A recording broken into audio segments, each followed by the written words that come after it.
to that Fifth Street gym was like a magnet. Cassius Clay became a world champion here. He converted to Islam while living here, and he became Muhammad Ali here. It's where he first described floating like a butterfly, sting like a bee. He arrives here in late 1960. He lives here, trains here, fights here. Gaspar Gonzalez knows the story of Ali and South Florida. His 2008 documentary, Muhammad Ali, made in Miami, follows the boxing great from his days at the Fifth Street Gym to the day he shook up the world by beating Sonny Liston. The film really begins with him winning the gold medal and coming to Miami. And it basically takes us through the next 6 years of his life. It all started like that. It started with a project we were doing at the Herald.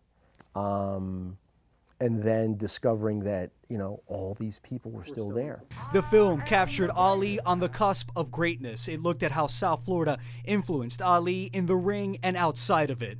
Ali trained in a segregated Miami Beach, lived in a colored motel before moving into a house in Allapattah.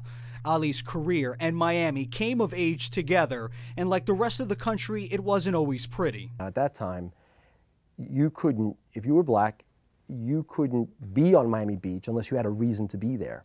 That he was stopped.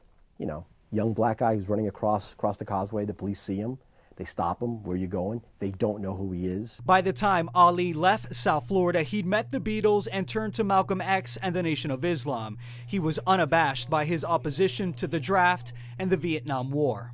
His famous pronouncement about the war in Vietnam. I've got no quarrel with the Viet Cong.